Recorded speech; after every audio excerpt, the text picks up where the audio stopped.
Bonjour et bienvenue à tous. Le Congo est un pays culturellement et historiquement très riche.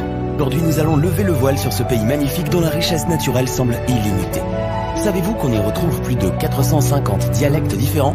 Ou encore que le Congo a son propre programme spatial? On trouve à côté du français 4 autres langues nationales reconnues. Le Swahili, le Lingala, le Kingongo et le Chiluba. Dans ce pays, on distingue à peu près 450 dialectes différents. C'est donc l'un des pays les plus multilingues de l'Afrique. La capitale du Congo, Kinshasa, et celle de la République du Congo, Brazzaville, sont les deux capitales les plus proches du monde, séparées uniquement par 4 km.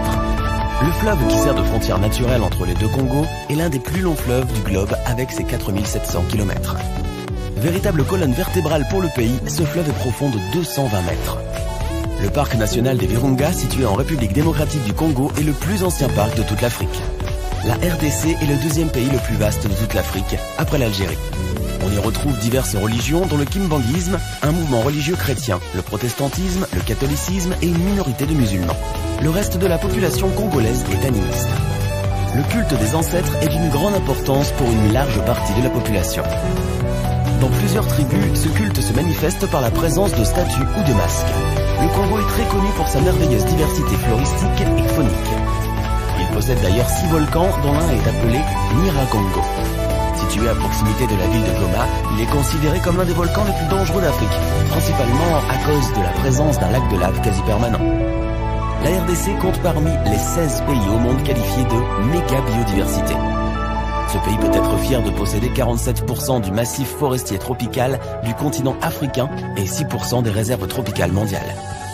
66% du territoire est constitué exclusivement de forêts équatoriales ou de lacs. L'okapi est le symbole national du Congo. Mais c'est le léopard qui est l'emblème du pays. Le Congo compte plus de 1170 espèces d'oiseaux, 480 espèces de mammifères, 1000 espèces de poissons, 350 espèces de reptiles, 220 espèces de batraciens et 11 000 espèces végétales. C'est le seul pays au monde à héberger 3 des 4 espèces de grands singes, le gorille, le chimpanzé et le bonobo. Toutefois, le Congo a bien d'autres richesses, dont notamment plusieurs ressources naturelles et minières. Il possède un des éléments essentiels pour la fabrication des téléphones, le cobalt. En plus de cela, le Congo dispose entre autres de cuivre, coltan, uranium, plomb, du zinc, du diamant et de l'or. Et ce n'est pas tout, on y trouve aussi des ressources agricoles comme le café, le bois et le caoutchouc. Béni par la nature, la RDC a tout autant de pétrole et de gaz. Le pays est un centre touristique, car peu d'endroits au monde sont d'une beauté comparable à celle du nord-est du Congo.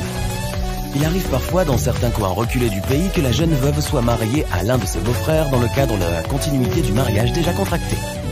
De même, si la femme décède, certaines tribus attribuent une des sœurs de la défunte au veuf. Avant le mariage, la famille du mari se doit de négocier un montant de dot avec l'oncle de la future mariée afin de déterminer sa valeur symbolique. C'est d'ailleurs l'oncle maternel qui exerce l'autorité dans une famille.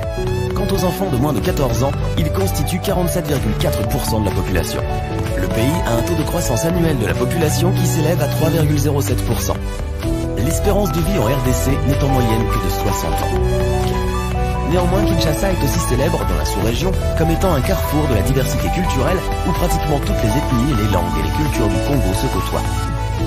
Chaque ethnie du Congo conserve son propre mode de vie qui se traduit par des pratiques spécifiques telles que les danses, les musiques, l'artisanat, ce qui forme un patrimoine humain et culturel unique au monde. Incontournable au Congo, la danse fait partie de la culture de la population. Les habitants de Kinshasa, appelés Kinois, ont longtemps pratiqué la danse du Ndobolo jusqu'aux années 2000. On trouve actuellement au Congo des danses traditionnelles très diverses, dont la danse des échasses pratiquée au Nyari, la danse kébé-kébé des Mboki. Ces danses sont essentiellement pratiquées dans les zones urbaines.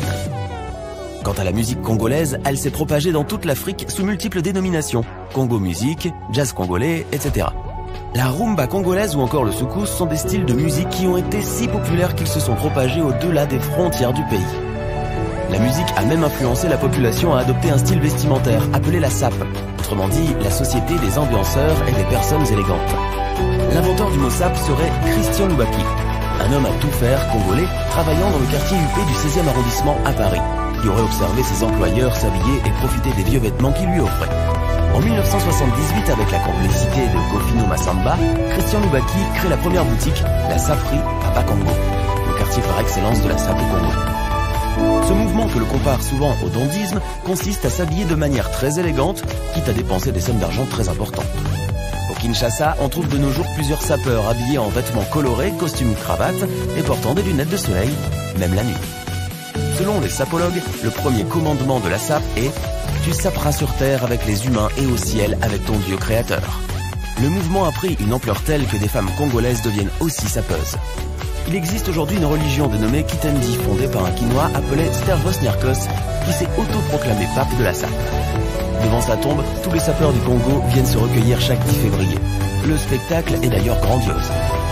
Le style vestimentaire traditionnel n'est pas pour autant obsolète. Les femmes, par exemple, se drapent encore de pagnes destinées à couvrir leur corps. Ce tissu a de multiples usages. Il sert de couverture, de couvre-chef ou de porte-bébé. En cuisine, les Congolais ont pour plat national le poulet moambé. Il existe toutefois bien d'autres plats traditionnels, tels que le sakasaka ou encore le fungwa. Les Congolais aiment mettre de la mayonnaise dans presque tout ce qu'ils mangent. Les habitants du Congo sont réputés pour leur hospitalité et leur solidarité. Le Congo possède son propre programme spatial. Ce programme, appelé Troposphère, est l'initiative de la société Développement Tout Azimut. Troposphère 2 et 4 ont été des fusées lancées dans le ciel à environ 1500 mètres d'altitude avec succès. Fier de ses exploits, la RDC projetterait désormais d'envoyer un jour dans l'espace le premier astronaute africain. Maintenant, à votre tour de nous dire en commentaire